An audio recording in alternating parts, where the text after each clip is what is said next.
So if you have that right mindset and you are willing to work on your relationship, whether you met 1 week, 2 weeks, 3 weeks, I think that it can work. Because quite honestly, at the point where these guys stand before a priest and say, I do, I'm not sure they really know what they are doing. You know, I'm not sure they really know what. Do you really know what? In fact, for some of them, we the viewers have more information on your spouse than you do.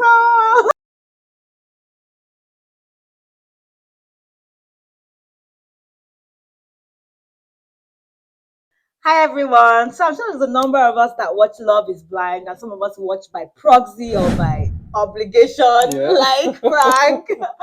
But honestly, the series is something that just blows my mind every time that it comes up. But yeah, and I just thought that we should just sit down here and just chit chat. Yeah. How many episodes have they had now? Different seasons. I think they're like on the 7th season or so. And then there are other spin-offs. Yeah. Love is Blind UK, Love is Blind at BB. Yeah. Yeah, it's I want to say it's a global phenomenon, but that would be exaggerating it a little bit. So I just wanted us to talk about that today a little bit. So do you think love is blind? I have a straightforward answer to that. But I almost feel like if I give the answer, it won't be a popular opinion. So, like Funke said, Love is Blind is not something I watch. I've had to watch it because there are lots of good conversations we've had based on it. And so I had to kind of follow through on who is who and what's happening. Do I think Love is Blind? My short answer is no. My short answer is no. And for several reasons. I don't think love is blind. Because the very essence of love means that you have to be intentional. You have to be deliberate. It has to walk through a period of time. And if the definition of love is blind here means that you can love someone just based on what you hear, I think there's something missing. I think you need to study someone for a period of time and know someone within close proximity for you to really claim to love them. Yeah. You know, they typically say that ladies are moved by what they hear, guys are moved by what they see. So maybe for ladies, I was gonna say that. So is that why you're probably thinking that love cannot be blind? I don't think that's why. I just think, again, in this instance, the way it is run, and they're in the pods and talking across the room, anybody can make up any story. You know, and sometimes for some of them as well, you see the shock in their faces when they finally get to meet each other and start living with each other or go to each other's houses or meet each other's parents. Because all those things contribute to what we term love. You know, my love for you has to do with how I also perceive your upbringing, your parents, your environment, how you behave in certain scenarios. Those things are part of what trigger love. Okay, so let's remove the show for a little bit. Okay. Like, do you agree that it's possible to meet somebody within a short span of time, 2 weeks, 3 weeks, and just know that this person is supposed to be in your future, is supposed to be connected with you, and just fall in love and build a good, like, solid relationship together? Do you think that's possible? I was going to say that's my story with you, but that's not exactly true. After many years. That's not exactly true because we're friends for a long time. But I think from the very onset, we knew we were good friends. But I wouldn't say I didn't call it love for sure at the beginning. It was just really good friendship. But yes, I know people who have like dated like 3 months and they got married. And the two people I can think of almost off the top of my mind, they're still married till now. Yes. Now, whether they had to build that love in the marriage, I think at some point you still have to build that love. Which applies to everybody, whether or not you meet for 2 years, 1 week. Yes. I feel like love. But the question I ask you, babe, is: are you better building that love before you get into marriage? Because marriage brings its own pressure. Yeah. Versus building it outside of marriage, and you guys are already in love and you enter into marriage. Yeah. Because some things you're supposed to know in marriage, if you've not known it and you get into marriage, it becomes a bit more amplified. And now when children get added to it, it's a bit more complicated again. I think the main question should probably be, is love enough to sustain a marriage? Because if you just want to say love is blind, I think that love can be blind. Okay. And it could mean different things. It could mean, for instance, two people from different races or from different tribes coming together to connect. Like, for somebody else, the person is like, do you know what you're doing? Like, how? Why don't you just stick with the familiar, right? It could also mean someone that is, coming from like a social background, getting like falling in love with somebody from another, social background. All those things happen, right? So, but I think in this instance, the definition of it borders more on one of the things you said, which is loving someone without fully knowing them. Sight unseen. Yeah, without just fully, because you propose to someone before you see them, and then you expect to marry within 3 weeks. Well, that's the thing. Like, the way they do, the understanding I have of the show is that because of that time that they spend a lot of time talking together and getting to know each other and connecting. Like, the idea is that during that time you're asking all the questions, you're really, getting into who the person is, and if you're asking the right question.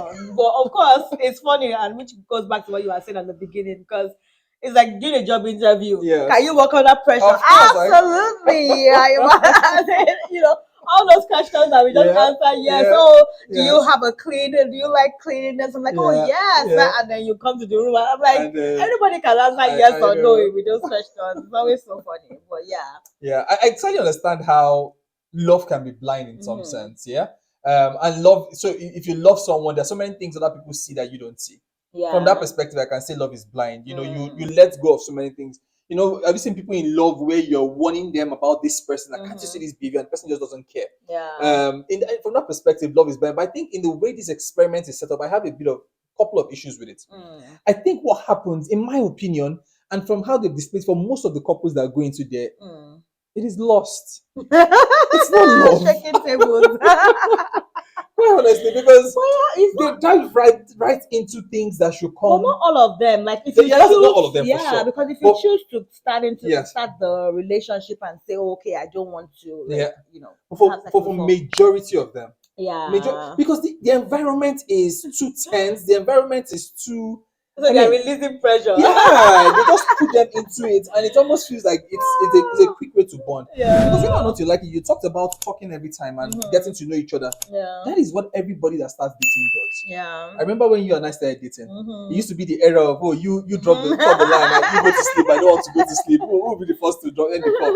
You just want to talk to this person. I think it's just natural that when you meet someone, you want to talk to them day and night, know everything about them on the first day. And it's not any different for these guys. But to now think that I would take that leap from that place, from that phase of meeting, courtship, understanding, and I think even within a relationship, there should be a phase where two of you go through some friction that makes you better and understand each other better. But they have friction. They discuss, oh, do you want to use protection? I'm like, are these people kidding me? You can see the quality of things they have. And then, like in this current season, where there's a particular couple that their breakup was very, I don't know, intense, and also made me laugh in a way because, okay, if for those of you that watch, I'm talking about Ramses and Marissa, right? So when the breakup was going on, he was giving reasons why he wanted to break up, and he was like, oh, just the living together. I mean, he was describing the time that they had after meeting, which is they put them together in like a resort, everything is nice and dandy. So it was like, all of that time was fun. But now that they're living together, in the like her bringing her stress from work and just connecting in that way, it doesn't feel like their energy vibe. And I'm like, what is marriage to you, sir? Like, that is the whole purpose of getting married. So all the good, the free everything was okay, but now that it comes down to living life, you are calling that an issue. And this is coming from someone who had been married before, right? Exactly. You would expect that he has a bit of experience, but again, that's not showing up as a strength. And I think there's something that we also miss in that show. It's the mindset that you have to be in to sign up for the show. I just feel like it's kind of skews already into a certain category of, I don't know, I just feel if you're, some things will just prevent you from coming up for shows like that if you have a certain kind of upbringing. I assume. I might be absolutely wrong, but I just kind of feel I definitely do not agree with quite a number of things there. I enjoy it. I think there's something to learn from everything, quite honestly. But the totality of it and how it is set up, if for sure it's real, I have my reservations. And okay, let me ask a question. So I looking back at the Bible, right? Even Adam and Eve.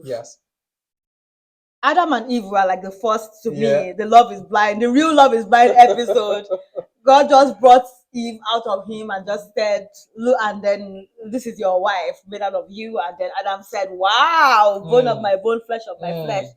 And, I mean, their relationship had, some shaky moments, but there was the first, it doesn't change at all, the first man and woman, and out of them, this whole world. Yes. So, yeah. My argument on that would be actually the opposite. That Eve came out of Adam. She knew him true and true. She knew him from the inside. She knew him from the inside out. She was, she was cut from the same cloth as Adam. She was Adam. That is the prime example of one flesh. Because really, they were one flesh. She came from inside of him. So if anybody was not blind, Eve was not blind. Adam might have been blind because this one came out of me, but he had to also study and understand her. But Eve understood him because she came out from him. And Adam could also relate because this is me I'm looking at. This is just a female version of myself that I'm attracted to, that I'm looking at. So they were not blind. Of course, as human beings, I'm sure they had to learn each other and all of that. But for sure, they definitely were not blind. And they're looking at their relationship as well. Even God collected at some point. Because this is the woman that you gave me, or this woman, I'm not the one that found out myself, or it's this woman that you arranged for me, that's discussing all this mess up. But yeah, I just feel like it's very possible to meet somebody and connect. I agree. And fall in love. It happens. But for a show like that as well, I think the areas where I would say are the issues would be, for instance, putting them in a bubble. Yeah. Like that, just making them feel as if, this is all what marriage is about. They don't give them enough time to really deal with 100%. Real issues, and even the family as well. I'm like, why are you putting you signed up for this? Why are you putting your family into all of this? But I guess the family can opt out if they want. Parents, some of them have sick parents, and you see them coming into a show like this just because they are kids, And also, it's just like going back to what you were saying about the the quality of men and women out there right now, and it just makes me really sad because our kids coming after us. I'm like, what is the hope? Because you find that, I know that it's not impossible to fall in love with somebody that does not share some of the values that you do. I'm hoping that people at least fall in love with people that have the main values that they have. But at the same time, you see women that supposedly have a lot going on, really falling in love with people that don't have anything to offer in a way, and are just broken when the relationships don't work, and it just makes me really worried and really scared for the future of I agree. kids. I agree. And I think a couple of things to consider is one, in that environment, it's a very high pressured environment. So the ladies even feeling the way they feel and very emotional. Quite honestly, a lot of it is triggered by the environment in which they are in. In the real world, they might not be as attached so quickly to those persons that they feel they're attached to. But right now, they feel pressured within it. The second thing is, what goes on there, I want to believe, is not representative of the entire society and this generation. Because quite honestly, if that is what dating is like these days, then there's problem. If that's really what dating is like, then there's problem. So I think it might, hopefully it's not representative of what goes on out there. But I agree. But this thing has always happened, really, because even back from the Bible days, I'm thinking of Abigail and Nabal. I'm thinking of Samson and Delilah. These are relationships where as well you're just wondering why were these people together? But they were together and they loved. Samson, for instance, no matter how many times Delilah, Samson had a different issue. His own problem was different. But again, you remember in Samson's case, God actually used him because he wanted to punish the Philistines. So again, there was a bit of a spiritual angle. This one too. The Lord, I'm not sure what the Lord is doing through this ones.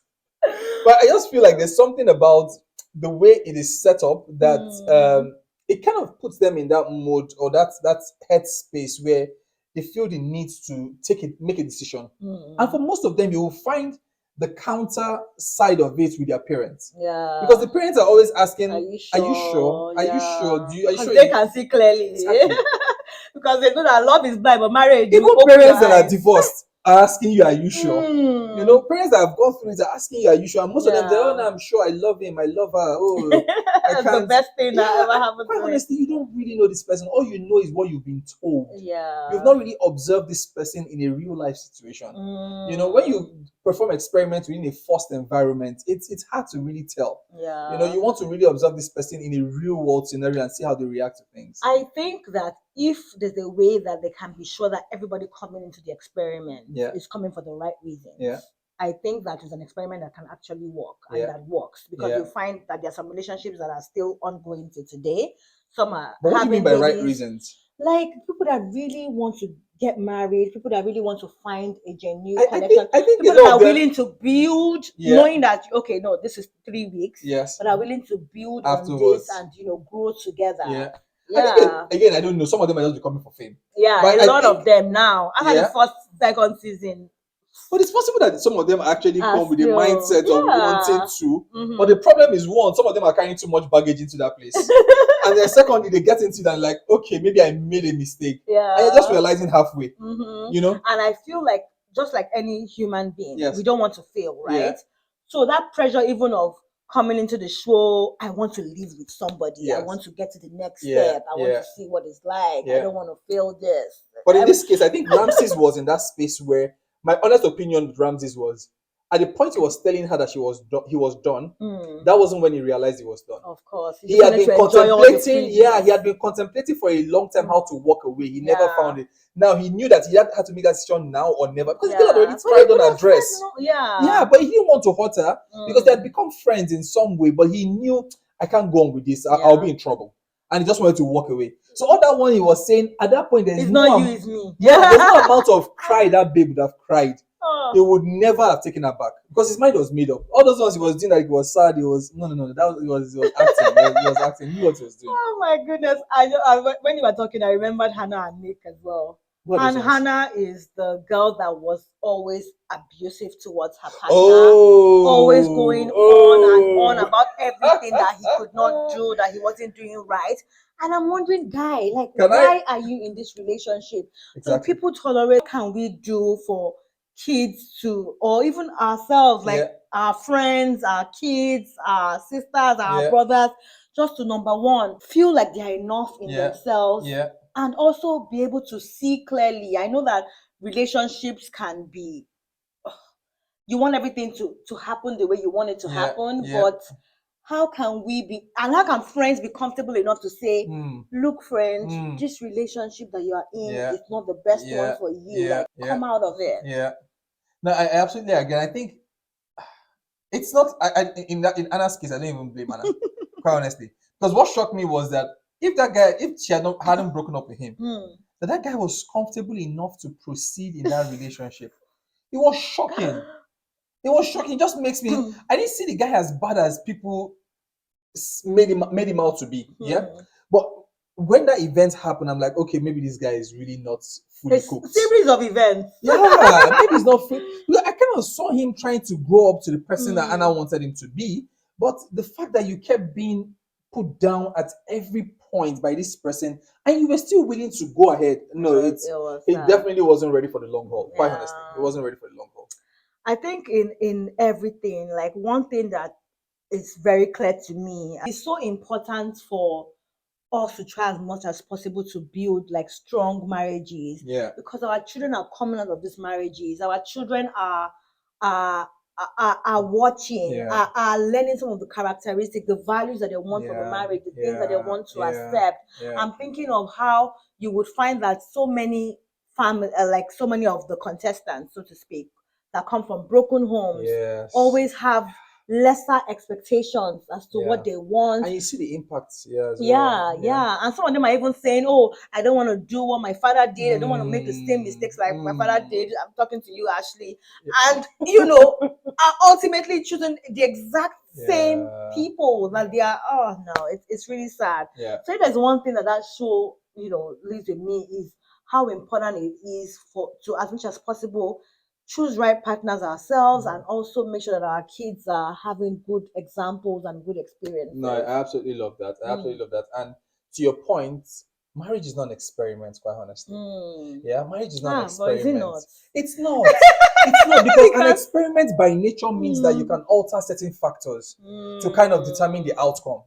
In marriage, it's fixed. Once you've entered it, you're not altering who the wife is or who the husband is. But you can. Some people change. No. Changing is different. Yeah, changing is different. But what I mean is, you cannot walk in and say, okay, oh, you are the wrong man. I'll go out and go and pick the right man and come back. No. Once you've picked. You know, at least that's the way the Bible expects for it to be. People can change, but again, bear in mind that it's extremely difficult for an adult to change. And an adult, especially, I can speak for men, a man that changes for you is because he truly loves you. Otherwise, nothing is changing. You know, he's because he's empathetic and he understands the reason why he should kind of mend himself to suit certain things, and he sees the value in what you're saying, and he then becomes that person. Now, if the dating phase is the foundation we lay of marriage, then it's a very critical phase for us. Yeah. Because the height of the marriage, of the building you want to build, called marriage, determines how deep you need to go in knowing yourself and being committed to each other. Yeah. Because quite honestly, at the point where these guys stand before a priest and say, I do, I'm not sure they really know what they are doing. You know, I'm not sure they really know what. Do you really know what? In fact, for some of them, we the viewers have more information on your spouse than you do. But then, even in relationships, right? Like, there's you would not know everything. You don't know everything, but at least you know comfortable enough. I think you know, because think about it. If in 8 years you don't know everything, is it in 3 weeks you will know it? Because I can bet you those guys will come out and there's a reality that hits you. You begin to see certain things. It's no longer a show. There's no camera around. This is now you and I. And I feel like that pressure that we talked about earlier, for them to still stay together, still continues even afterwards, because they know that the world is still watching. Yeah, their life has to be waiting for the reunion. Exactly. They're waiting for the reunion to say, okay, did you make it? Did you not make it? So that pressure. And the reunion comes when? A year after? Yeah, a year after. Okay. It's a lot of pressure, guys. And if I think about it, the Bible says that God is love. If God is love, is God blind? God is not blind. It's love cannot be blind. If we define love the way the Bible defines it, God is not blind, love is not blind. So we must open our eyes when we go into some of these things. Quite honestly. That's a good one. That's a good one. We must go into it with our eyes open and be very clear that we have all the other characteristics that define really what love is. I don't think I can see anything other than that anymore. But on the other hand, I think that love can be blind. I think that, you know, we can go into marriage still having questions. I mean, like, even for us, for instance, even till we said I do, there were times when I still like had questions that, oh my God, even till now we're discovering each other. Exactly. Am I sure that I know everything that there is to know? There were times when I talked to my sisters or older like couples or families just to like get ideas of what that could mean and what that could be. But the truth is that every relationship is different. No matter how much you know, like you said, you are in it together as a couple, and you are constantly learning and discovering things about each other. 100%. So if you have that right mindset and you are willing to work on your relationship, whether you met 1 week, 2 weeks, 3 weeks, I think that it can work. You know, I agree, and I'll be the first to say I know people who have done it, dated very short while, and they married, and they're still there. But you see, my concern with that is this: when you made your decision about us, we had gone through that phase of excitement. We had plateaued and kind of been stable, not plateaued, but being stable about knowing each other. It wasn't the excitement of, oh, I just found a new girlfriend, I just found a new boyfriend. No. You know, we had been stable. So you were making it from a place of almost a balanced mindset. Yeah, and we had gone through different, like, but when you are climbing and you're so excited, your emotions are high, and that's when you're making a decision, then there's a problem. There's a problem. There's a reason why you allow the concrete to dry before you start building. But you know, when it's wet and it's still fresh, you're not sure. You know, I think that's kind of the mistake. The chances of it going wrong eventually is higher. I think that's the point. But sometimes it doesn't go wrong, but the chances are a lot higher when you make it at that phase of climbing. Anyways, me, I will continue watching the show. I don't know about you guys. I find a good talking point there. Yes, because we always find something to talk about. As you can tell, we don't even agree on some of these things. But it's definitely a good, like we said, talking point, things to think about, particularly as we are raising children and also having friends in relationships, also being in relationships ourselves.